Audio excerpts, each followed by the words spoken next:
Antes de mais nada, eu queria agradecer ao Térsis, ao Wagner, a todos vocês que estão aqui, que compartilharam desse momento tão emocionante, tão tocante,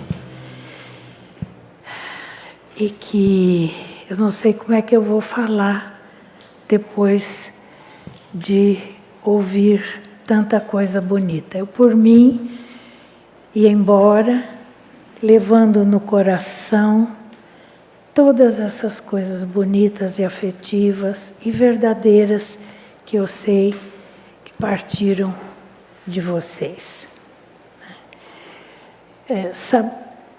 Se eu soubesse que ia ser assim, eu mudaria totalmente a apresentação que eu ia fazer hoje, porque o que eu preparei para hoje é exatamente uma desconstrução do conceito de identidade.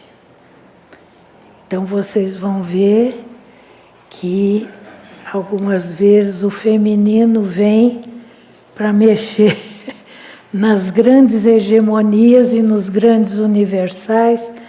Nós, mulheres, vamos lá num detalhe, nós vamos, às vezes, numa peculiaridade, não é? E não chego aos pés do que ele pôde falar, da maneira como ele falava.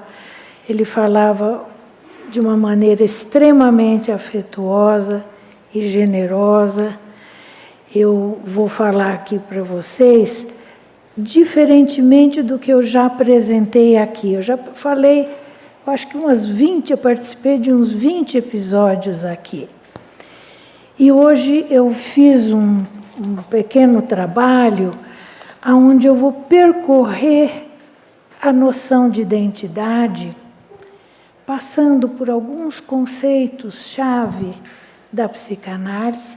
Muitos de vocês já viram, mas eles estão articulados de modo a gente pensar sobre a noção de psicanálise, a noção de identidade. Sim?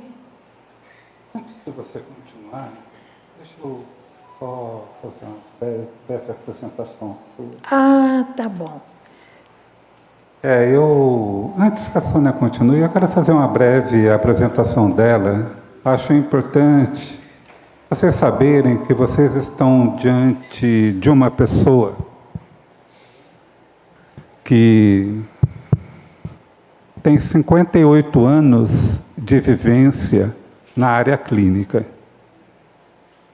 Muitos de vocês nem estavam encomendados ainda quando ela começou a atender na área clínica. A Sônia ela não é a mulher do Antônio Muniz de Rezende, ela é a Sônia Novaes de Rezende. E ela é psicóloga clínica, psicanalista, se formou na PUC São Paulo, na Universidade Católica de Louvain, na Bélgica, foi professora na Universidade de Quebec, no Canadá, é professora aposentada da Faculdade de Ciências Médicas da Unicamp, onde continua desenvolvendo atividades docentes e de consultoria. E o que ela vai trazer é dentro dessa grandeza que ela própria é Sônia Novaes de Rezende. Por favor. Muito obrigada. Muito obrigada.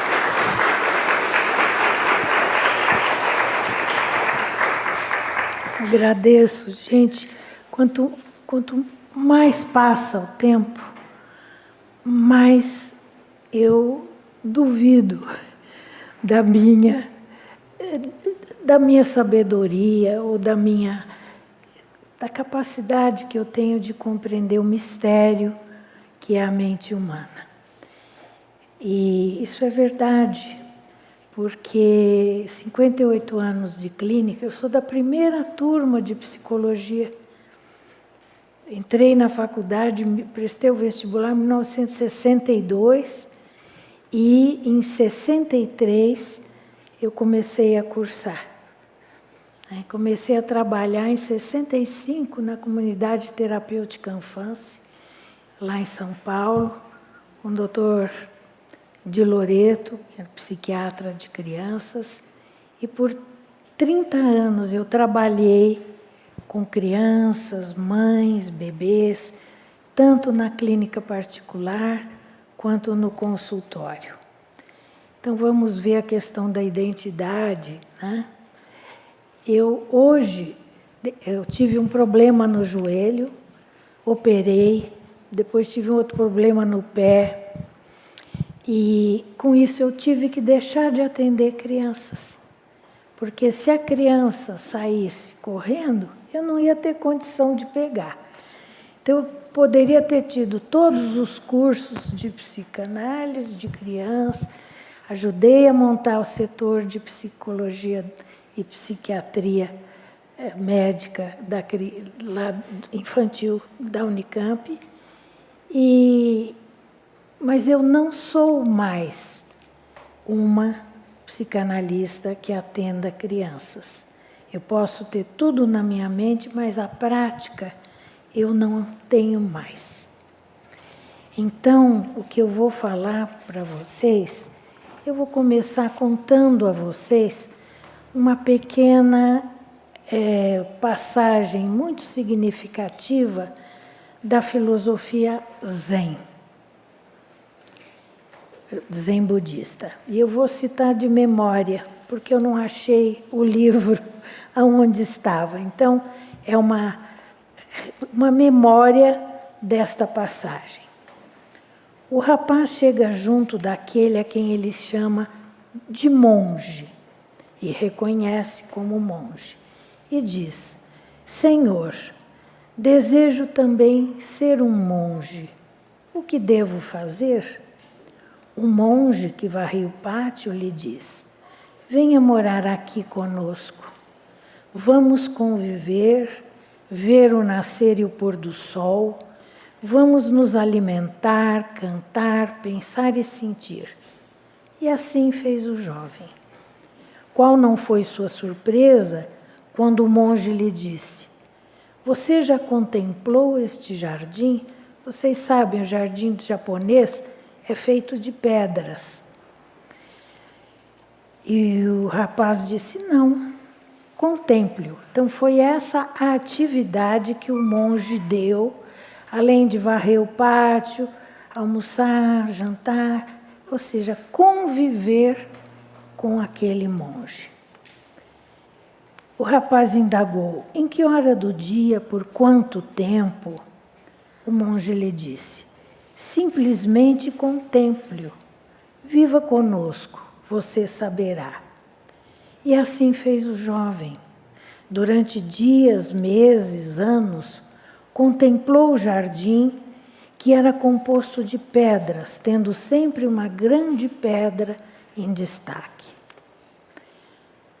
O jovem viu essa pedra à luz do luar, na noite escura, ao sol escaldante, na chuva tranquila, sob a luz dos raios, coberta de neve e das folhas de outono. Observou suas cores, reentrâncias, manchas e formas, e nelas viu animais, aves, pessoas, rios, montanhas, mares e todo o universo. Um belo dia, teve uma experiência aterrorizante. Nesse momento, o monge lhe disse: está chegando a hora de você ir embora. Amanhã conversaremos. O rapaz meditou toda a noite e pela manhã falou ao monge. No começo, uma pedra é uma pedra. No meio, uma pedra não é mais uma pedra. E no fim, uma pedra é novamente uma pedra. O monge lhe disse: além desta grande pedra, havia outras. Quantas você viu? O jovem lhe disse: nesse período longo, eu vi 10 pedras. Ao que o monge respondeu: são 12, mas ninguém pode vê-las todas. Depois desse encontro, o jovem despediu-se do monge e seguiu seu caminho. Eu podia parar aqui, porque aqui eu estou falando do caminho da formação de um analista, né? E é sobre esse ponto de vista que eu vou apresentar o meu trabalho, né? Porque as questões identitárias, elas tocam a todos nós e a todos os grupos. Vocês aqui trabalham com grupos, né? A todos os grupos sociais que possuem uma forma instituída, tal como a família nuclear, as suas variações atuais, os grupos científicos, religiosos, políticos, sociais, esportivos, étnicos, de gênero, etc. As questões identitárias atingem mesmo grupos de nações, como temos dolorosamente constatado nas guerras atuais. Eu sugiro que vocês possam fazer um evento retomando a questão das guerras, porque estamos em meio a duas, aonde as questões identitárias são motivo de morte, são motivos de violência extrema, crueldade.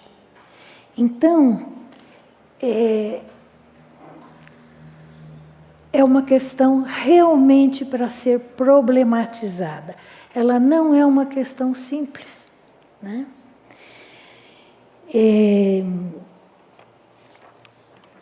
Com relação à identidade individual, nós vamos dar importância ao fato e à consciência de que temos uma identidade. Há nisso uma inquietude muito acentuada na contemporaneidade, porque o sujeito humano está a ponto de sacrificar muito, às vezes até a sua vida, a essa exigência de identidade, desde que esse sacrifício lhe garanta uma certa identidade. Todo sacrifício que uma pessoa faz para se tornar um psicanalista, análise pessoal, supervisões, cursos, horas de estudo, investimentos afetivos, econômicos, intelectuais e de tempo, todos bastante altos. Podemos pensar que, em alguns casos, há mesmo um investimento passional no vir a ser psicanalista. Eu relembro aqui a minha querida supervisora, Dona Lígia Alcântara do Amaral, que ela dizia assim: a formação psicanalítica pode se tornar um espaço expiatório. Ou seja, eu mesma passei por esse caminho. Eu ia de uma cidade a outra quando eu ia da Bélgica à França para fazer a análise, supervisão com Doutor, com Vido-Locher, com Laplanche e outros. Andava de trem, ou seja, que esforço, né? Depois uma reanálise em São Paulo, saía de Campinas, ia para São Paulo, não tinha celular, não tinha nenhum desses recursos que nós temos hoje, né? O ser humano busca dar à identidade uma forma una e completa, que ela é projetada como ideal. Gravem bem essa palavra, ideal. O ideal do ego, que eu vou falar até um pouquinho aqui, como é que ele se constrói, o ideal do ego é aquilo como deve ser. Então, como deve ser o analista? aí nós entramos, nós temos que desconstruir todos os discursos universalistas e hegemônicos, que diz o analista é assim, tem que ser assado, tem que ter função isso, função aquilo, né? Então, essa minha colocação é um convite a que nós possamos entrar em contato com com o ideal do ego que nos é apresentado, muitas vezes de uma forma colonizadora. Nós tivemos a nossa formação analítica feita toda por autores estrangeiros, né? O Antônio dizia assim, a minha cultura é europeia, mas o meu inconsciente é caipira. Eu achava lindo isso, né? Porque é muito verdade, o nosso inconsciente é que detém a verdade de quem nós somos. E só através de uma análise longa, de um longo caminho analisando os nossos pacientes, é que nós conseguiremos chegar a Ítaca, sábio, né? Com um longo caminho. Por isso é que eu falei do vir a ser, o vir a ser psicanalista. Então eu não posso dizer sou psicanalista, eu posso dizer estou psicanalista, porque muitas vezes o não ser, é o que eu vou falar mais adiante, vem e nos dá uma rasteira. E a gente percebe que a gente está, naquele momento, dentro de uma outra função, que não a função analítica. Isso pode acontecer numa palestra como essa, em que eu estou falando, estou dando quase que uma aula, né? Sou professora, então a gente não perde os cacoetes da docência e do magistério. Então, quando eu tenho uma turma grande, principalmente com aqueles que estão principiando o seu caminho na psicanálise, porque a gente pode ficar enganado de que a gente sai com um diploma, um certificado, e a gente é psicanalista. Então, essa é a grande questão, a grande mensagem que eu gostaria de trazer para vocês, né? O ser humano busca dar à identidade uma forma una e completa, projetada como ideal. A ideia de que é o outro, a instituição, que detém a identidade, deixa o sujeito dividido entre ele e o ideal da instituição. Seja ela psicanalítica, religiosa, científica, né? Então, até mesmo nos times de futebol, você é um corintiano raiz. Você é um corintiano, sempre... Não, aquele lá não é um corintiano, ele já foi palmeirense, ele já foi santista.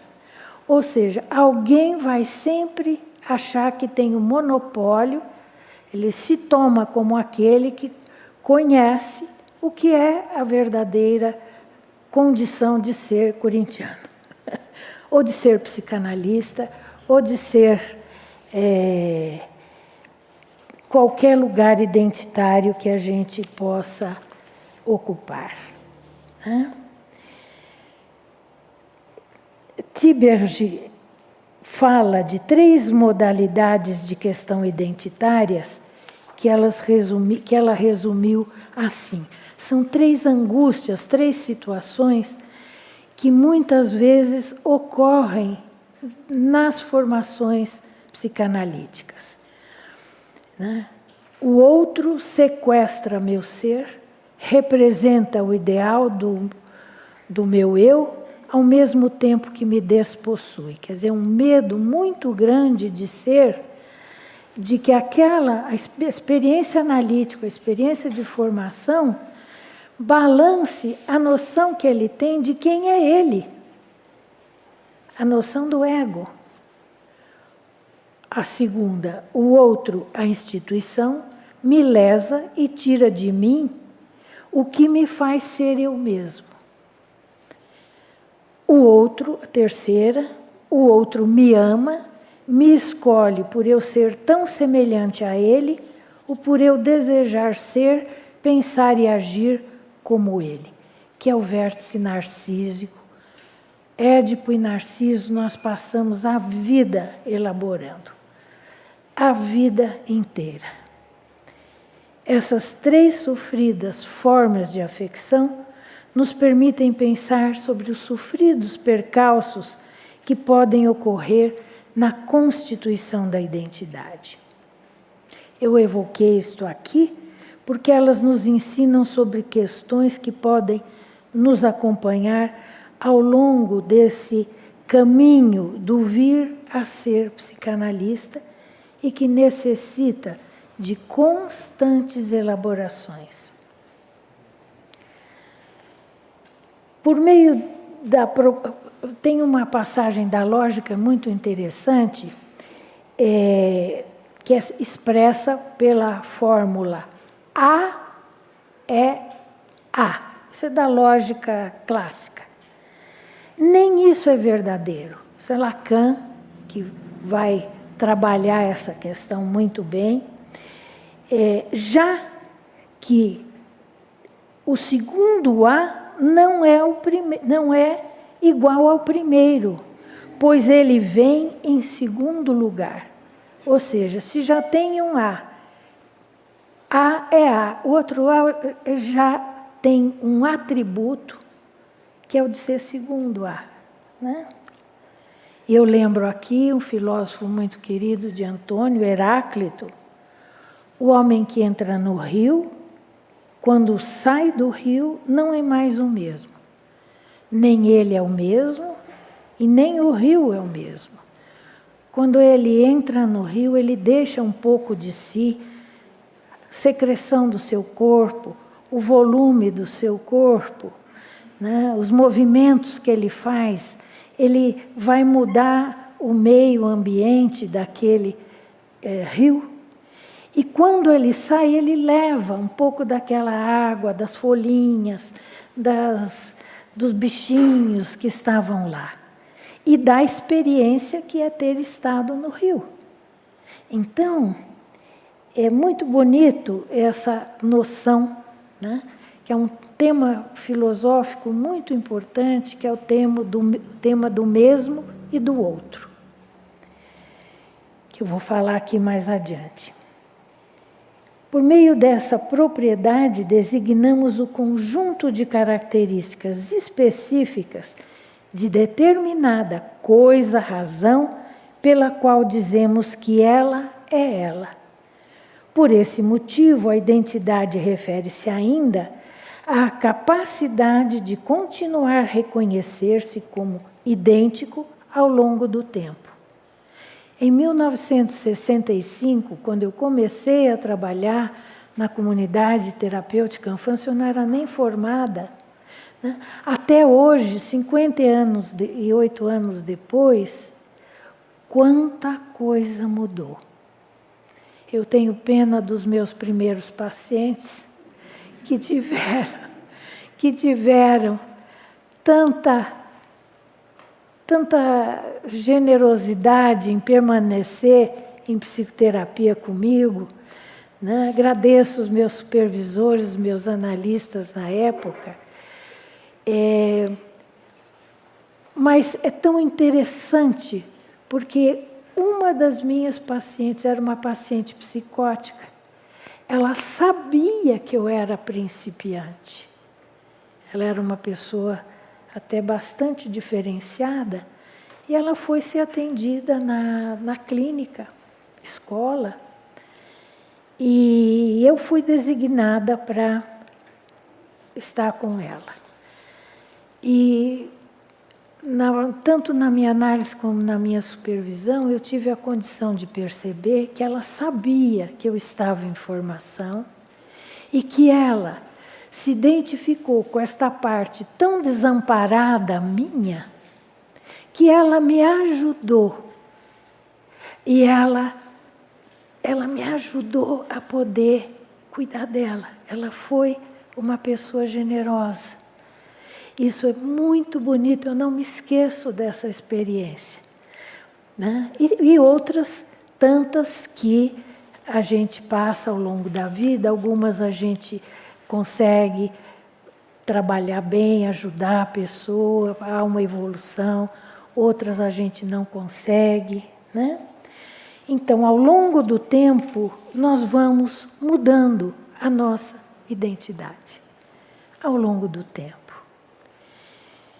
Entretanto, nós podemos pensar que a noção de inconsciente introduzida por Freud e pela psicanálise implica num trabalho uma espécie de desidentificação. Ou seja, constantemente nós teremos que pensar que aquela identidade nossa pode ser questionada por nós. Nosso jeito de trabalhar, uma série de outros pontos, né? Pela existência do inconsciente, né? Então, esta divisão que atravessa o sujeito, que é um dos princípios mais essenciais da psicanálise, está intimamente ligada à existência do inconsciente. Por ser trabalhada pela linguagem, a divisão tem como consequência que o sujeito seja diferente de si mesmo e não possua um estatuto ontológico. O sujeito da psicanálise é diferente do sujeito ontológico. Eu penso que o principal conceito que responde ao problema da identidade é a questão da identificação. Por isso que eu coloquei identidade e identificação. Já que é por meio dela que o sujeito configura o seu próprio eu e o faz à semelhança de um objeto tomado como modelo. É, portanto, por intermédio do processo identificatório que a identidade é processada.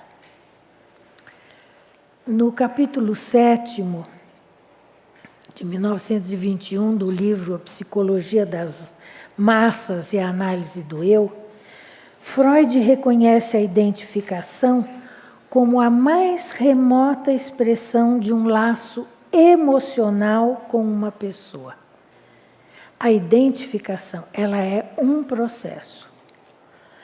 Quando bebês, um dos modos mais básicos de nos relacionarmos com nossos pais é trazendo para dentro do nosso eu traços característicos e esses atributos dos nossos cuidadores primeiros. A identificação é a forma original e primitiva do apego emocional a alguém ou a algo antes de qualquer relação com outras pessoas ou objetos. Portanto, trata-se de uma noção que está vinculada à constituição do sujeito e à sua relação mais primordial com o outro. Eu aqui iria retomar, não sei se eu faço, o fenômeno da identificação projetiva, mencionado por Melanie Klein. Vocês acham que vale a pena? Posso falar? Então tá bom. A identificação, em notas sobre mecanismos esquizoides, nós podemos ver que esse tema é de grande fecundidade clínica e teórica.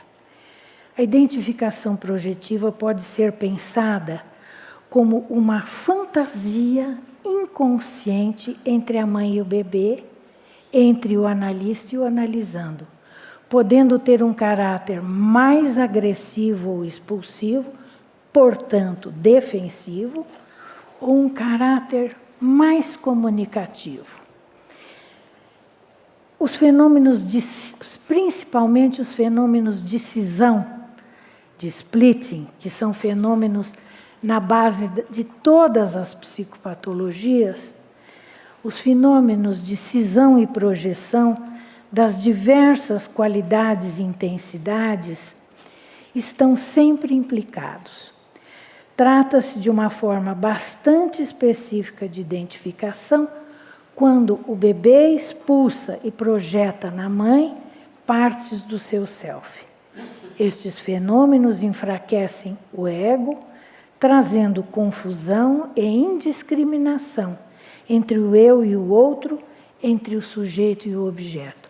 Daí surgem inúmeras patologias em que há uma confusão, particularmente os aspectos psicóticos da personalidade.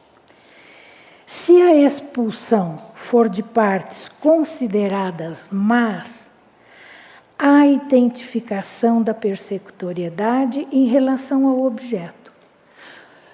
Se predominarem as projeções das partes boas, isto pode tanto tornar as relações de objeto mais amorosas, favorecendo, no dizer de Melanie Klein, a introjeção de um bom objeto que gera integração, enquanto o enfraquecimento do self,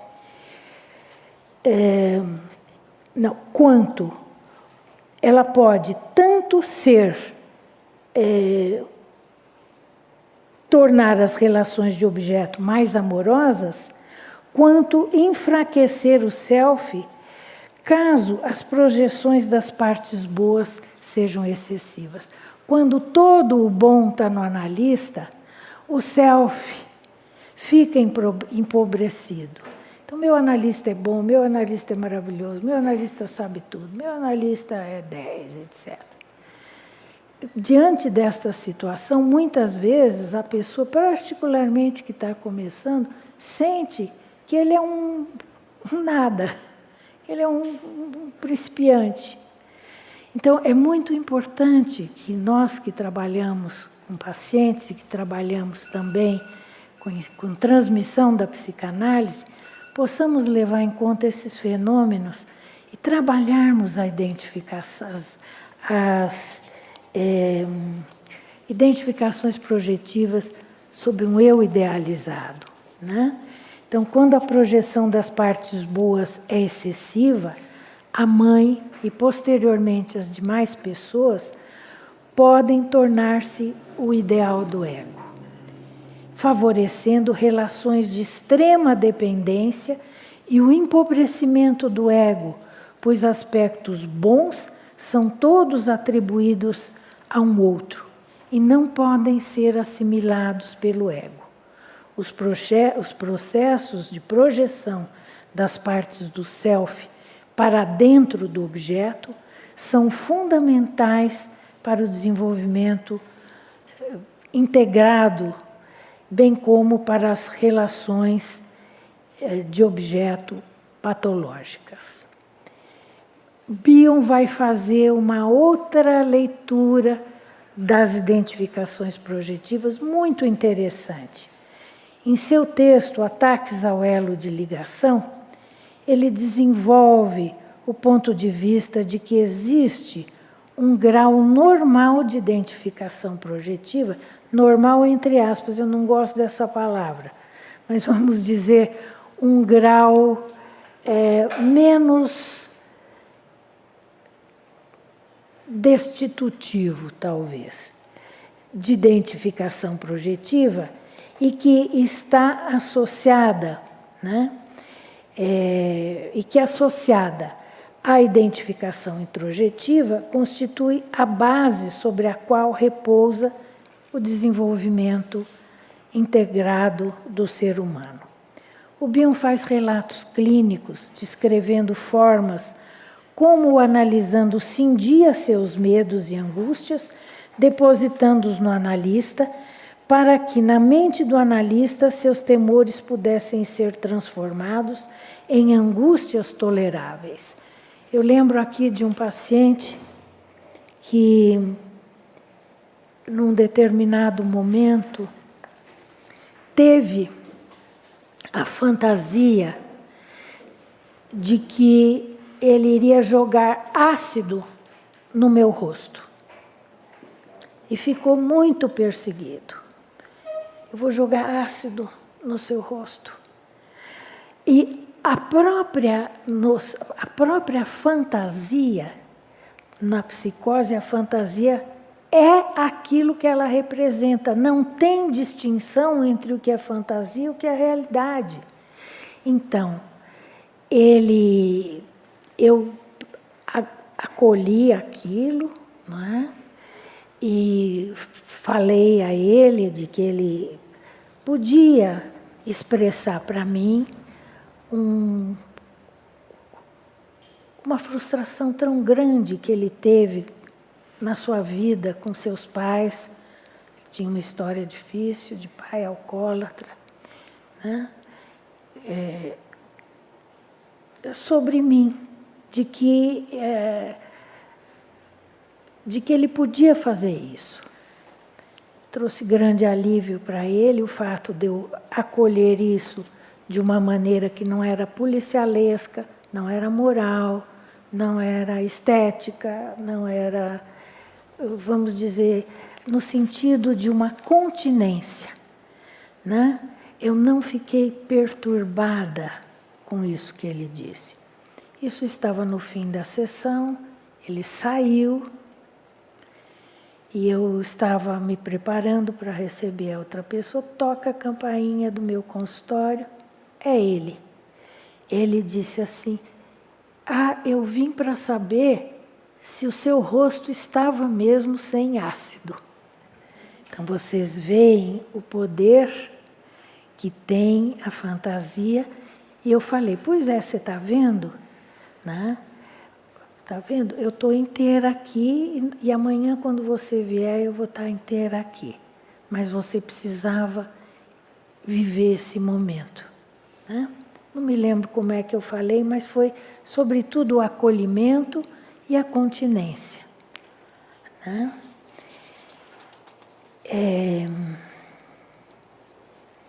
Então, quando o paciente pode projetar no analista essas partes, essas partes de medo, de terror sem fim, de esburacamento, todas essas angústias psicóticas, que não são só os pacientes psicóticos que têm. O Bion vai falar das partes psicóticas e não psicóticas da personalidade, né?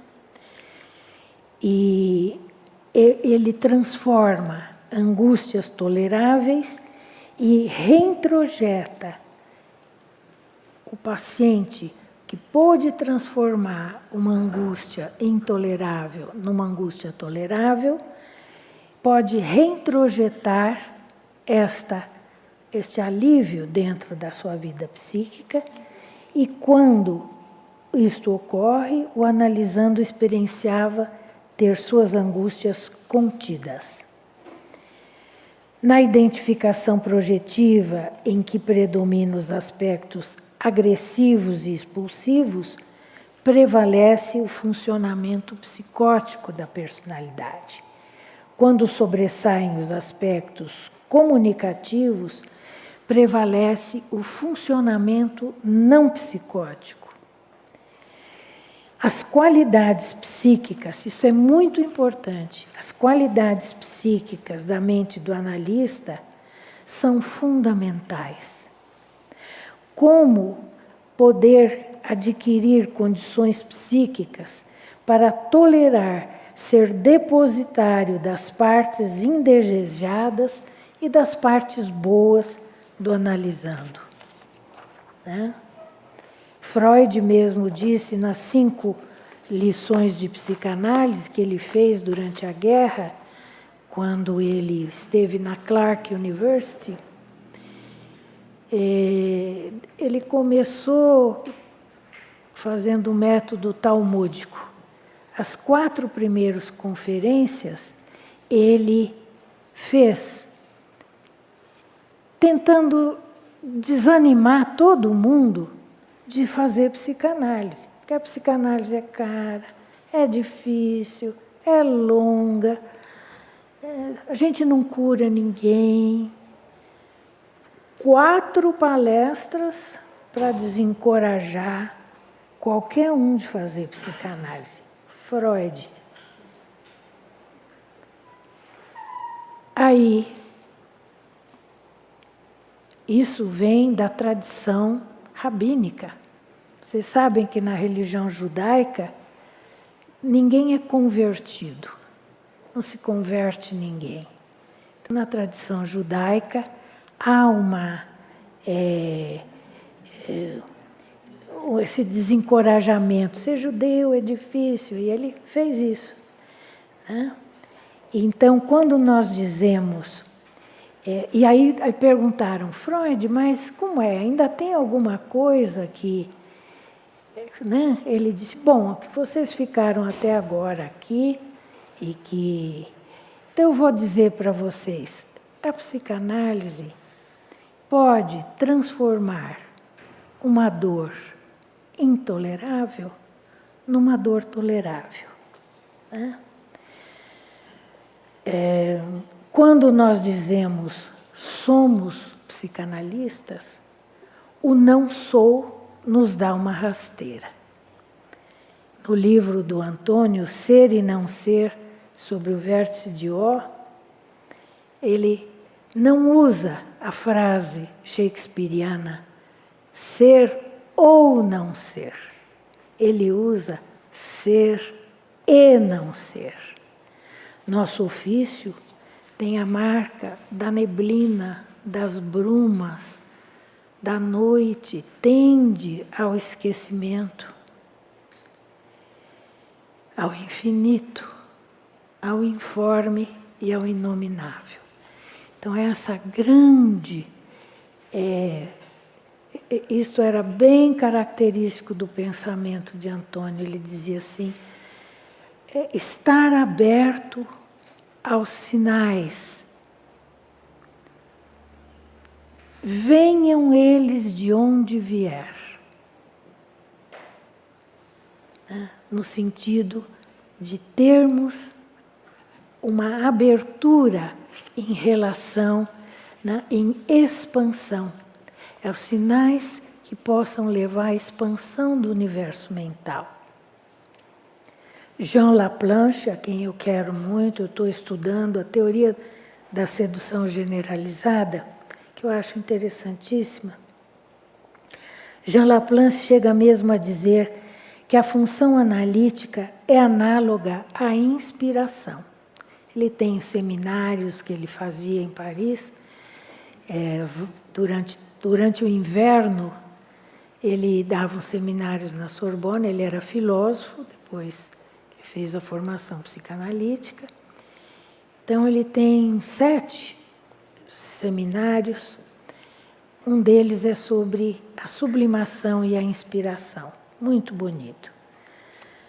No mundo antigo, a inspiração era trazida pelas musas. Então, cada arte tinha sua musa. Né? De onde vem a palavra museu.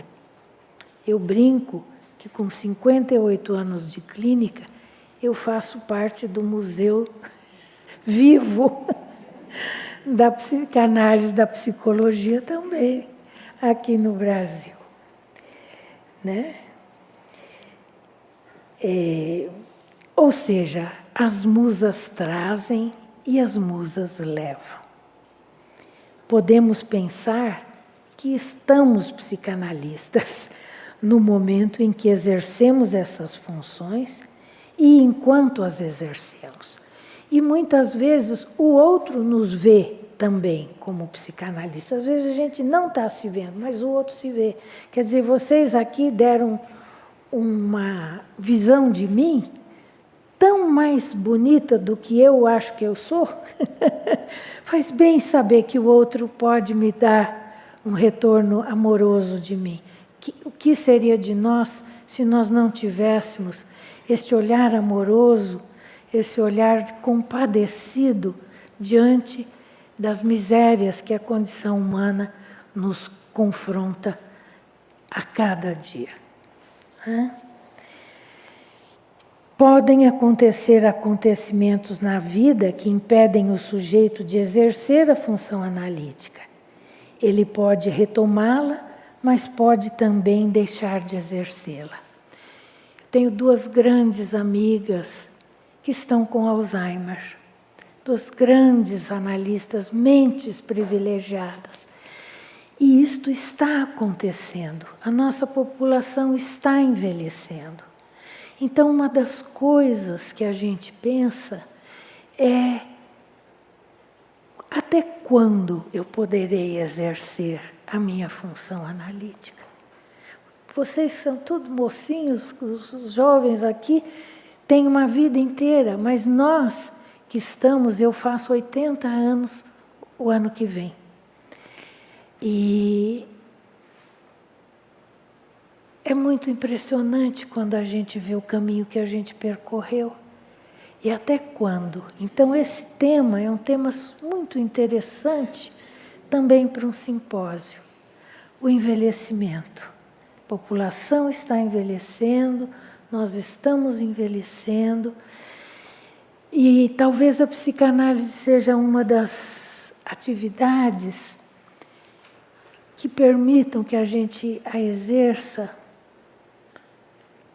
até uma longa idade, se a nossa mente estiver preservada, como é o caso do homenageado Antônio Muniz de Rezende, que exerceu até os 94 anos.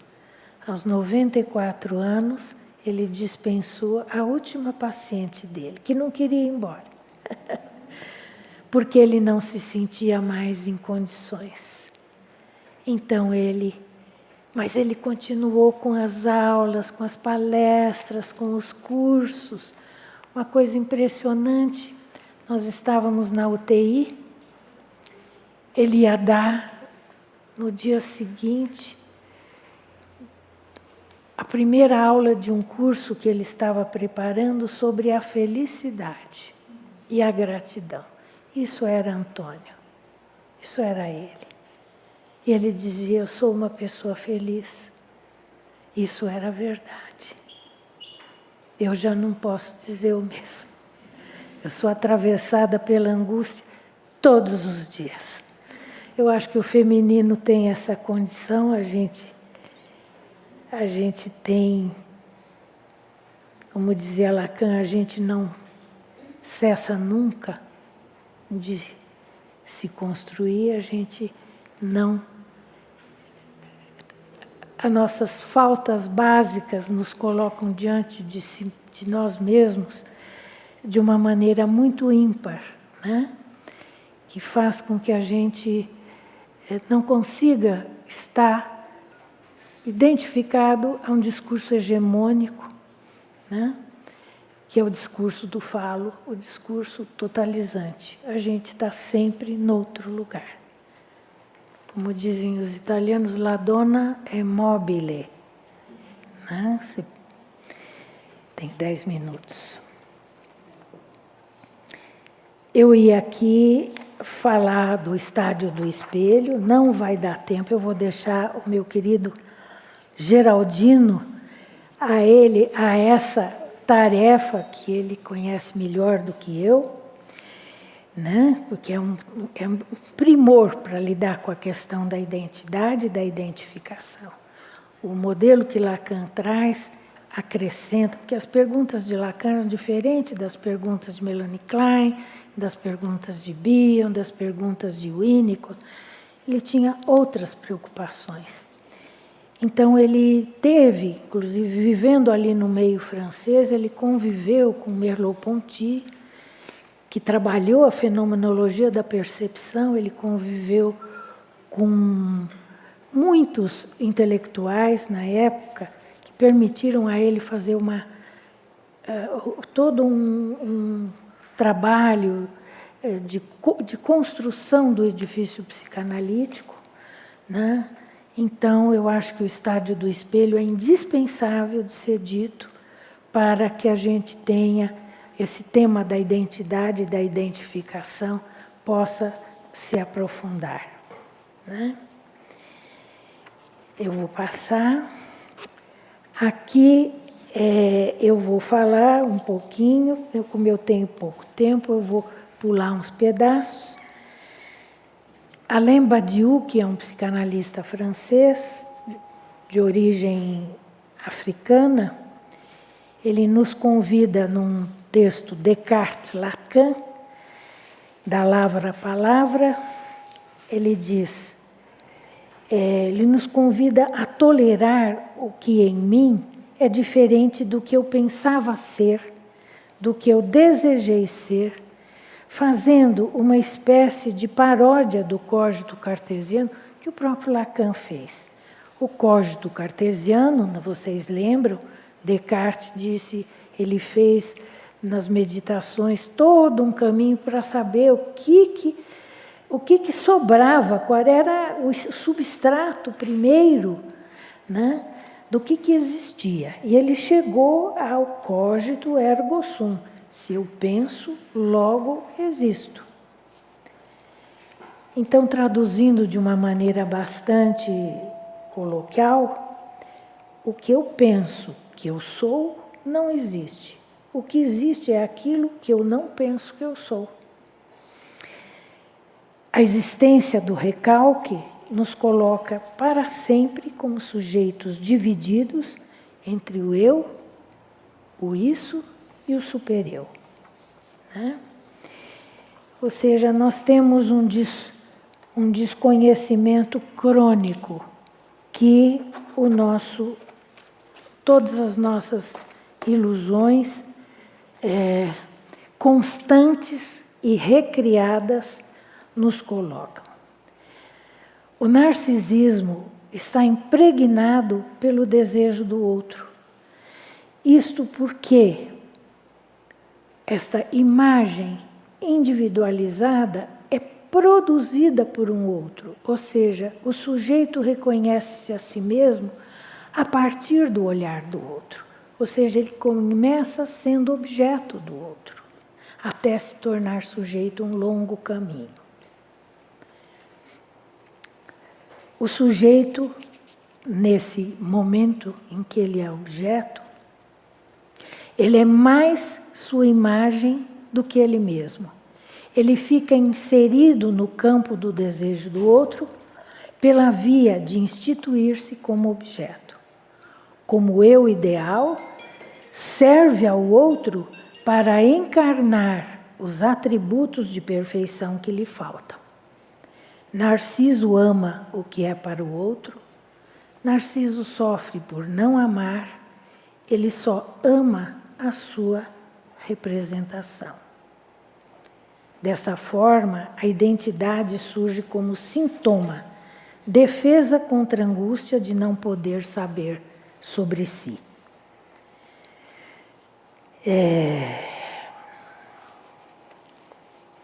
A ideia do eu sou eu é uma espécie de suposição. A estratégia é a busca da confirmação de eu, quem sou eu? Aí a gente pega a carteira de identidade.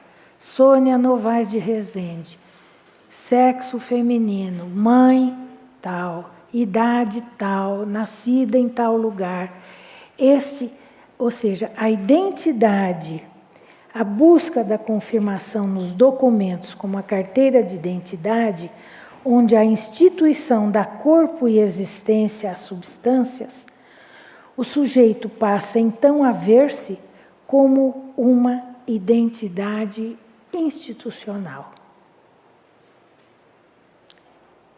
Uma psicanalista, Rossetti, afirma: a alma é uma arma quando ela é de papel.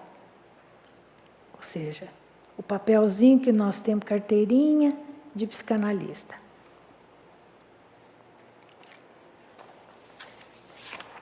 Ferreira Goulart, um dos seus poemas, nos diz: acho que mais me imagino do que sou, ou o que sou não cabe no que consigo ser, e apenas arde de trás dessa máscara morena que já foi o rosto de um menino. Só disponho do meu corpo para operar o milagre que a vida traz. E zás, dissipa-se às gargalhadas. É um poema de Ferreira Goulart de 1987. Né?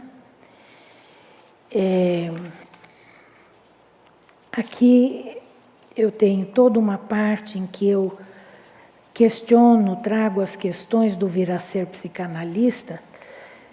Nós nos deparamos com fenômenos e fatos muito novos do que havia na época que eu fiz o meu curso e as minhas formações.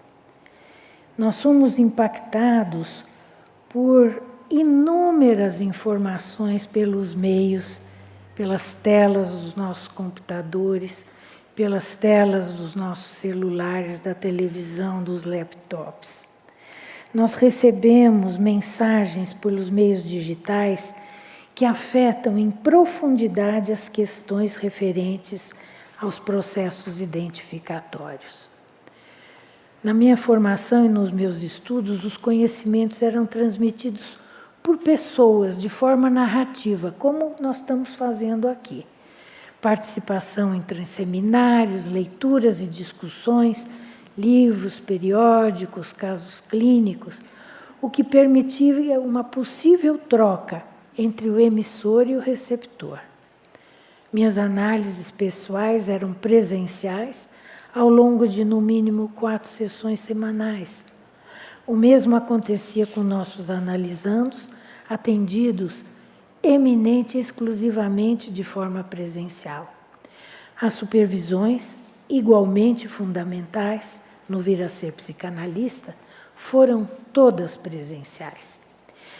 Estas modalidades têm sido substituídas por formas de transmissão que mudam do modo narrativo para modalidades e mensagens das mídias digitais contínuas. Elas são em número enorme, ou seja, não dá para a gente ler. Elas são sofisticadas, vêm todas com luzes, cores, sons, só falta cheiro, porque tem todos os outros atributos, nos dando uma ilusão de que aquela representação é uma realidade. Né? Tem aquele famoso quadro de Magritte, que tem um cachimbo, e é uma tela onde tem uma pintura de um cachimbo e tem um cachimbo fora da tela e diz: "Ceci n'est pas une pipe", isso não é um cachimbo. Como disse a minha neta quando era pequenininha, muito mais sábia do que eu, ela disse: "Vovó, isso não é um cachimbo, é o desenhinho do cachimbo". As crianças, né? Ela é filha de filósofo, que sabe o que é o simulacro. Então, ele deve ter ensinado alguma coisa para ela nesse sentido. Né? Além do mais, a questão da inteligência artificial nos coloca diante dos famosos algoritmos, que selecionam em escala planetária a repetição do uso que fazemos dos nossos meios eletrônicos. Os algoritmos buscam, com suas mensagens, nos dar uma certa identidade. Esses endereçamentos interferem na singularidade, fazendo uma leitura pelo número de acessos e cliques. Eu sou o que o algoritmo diz que eu sou. Se você clica lá numa coisa, dali a pouco o algoritmo vem e te dá 50 opções de vinho do Porto, por exemplo. Menciono o belíssimo filme Her, Ela, de fevereiro de 2014, brilhantemente estrelado por Joaquin Phoenix no papel de Theodore, contracenando com a voz de Scarlett Johansson, Samantha. Theodore se apaixona por um sistema operacional construído por uma inteligência artificial. Os algoritmos registraram tudo o que ele escreveu, viu e ouviu no computador. Samantha, a personagem do filme Ela, foi construída à imagem e semelhança do que o algoritmo leu como sendo a representação perfeita do que Theodore desejava que uma mulher fosse. A revolução tecnológica provocada pela ciência tem induzido no mundo objetos que não poderiam existir sem ela. Novas formas de relacionamento, Tinder. A gente fazia footing na praça. Hoje o pessoal faz cliques no Tinder, põe fotos, etc. Esta sou eu, este sou eu. E aí você já tem um treino, né? Daria para fazer um belo trabalho sobre o Tinder, né? Alguém que tivesse acesso e visse como é que são construídas as identidades dos pares sexuais ou amorosos, né? Nós temos também questões das recentes técnicas de intervenção cirúrgica para mudança de sexo, inseminações artificiais, sexo pela internet e outras coisas que não havia no nosso tempo. Isso nos coloca perguntas que eu não sei responder. Eu só estou levantando essas perguntas porque elas necessitam ser metabolizadas, né? Nós temos também com a pandemia as formações analíticas online. Hoje mesmo nós estamos tendo híbrido, presencial e online. A tecnologia trouxe muita coisa boa. Ela não é boa nem má, depende do uso.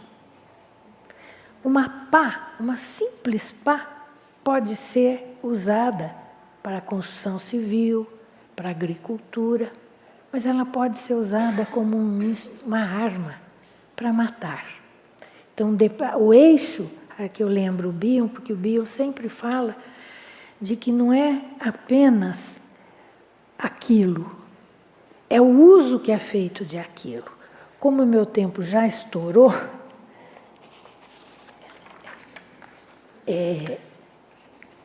eu gostaria de falar aqui para vocês. Deixa eu ver. Eu acho que a minha última página não está aqui. Deixa eu ver onde é que ela ficou.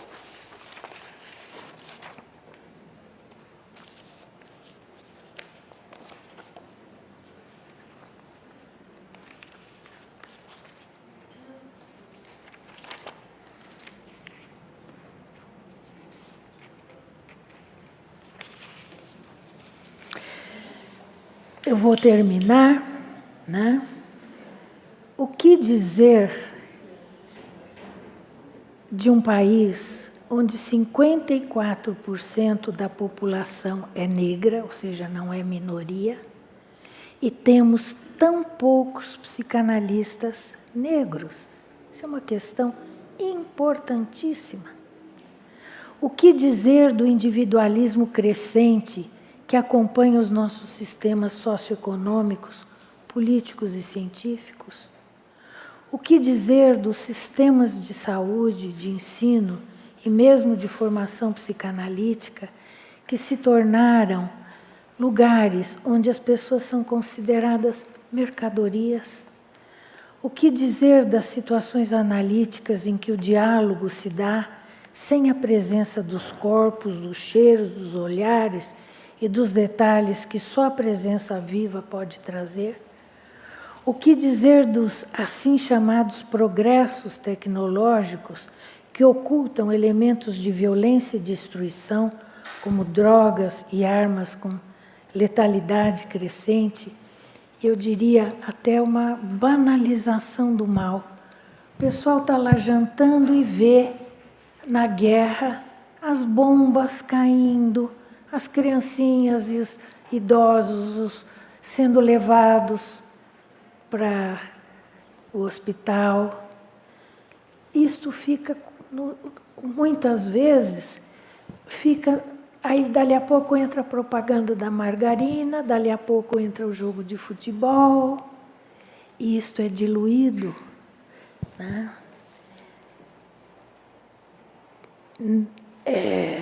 Eu gostaria de terminar dizendo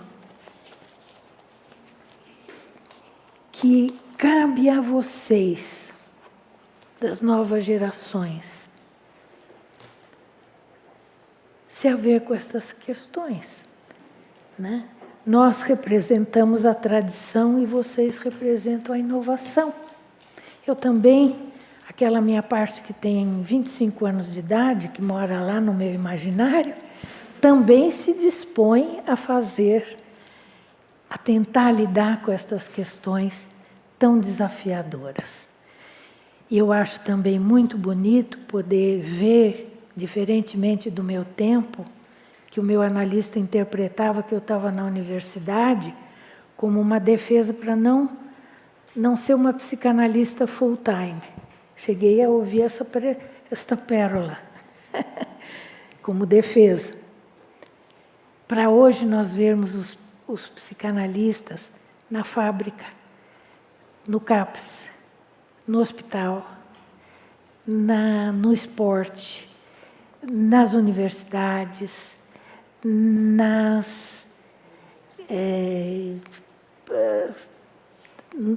em lugares que antigamente eles não iam, né? E também nos lugares especificamente dedicados à assim chamada formação psicanalítica. Mas a função psicanalítica não está centrada num lugar geográfico, ela está situada na nossa função psíquica. Nós podemos exercê-la, nós podemos deixar de exercê-la. Como eu disse aqui, a minha fala hoje é fala muito mais de alguém, uma fala mais afetiva, em que eu trouxe algumas questões como um estímulo para a gente conversar, mas a escuta de vocês pode ser psicanalítica. Se vocês puderam ouvir o que eu disse, e isto tem um efeito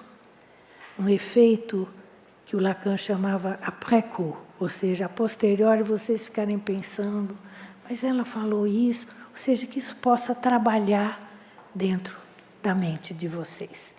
Muito obrigada pela paciência, pela atenção com que vocês me ouviram.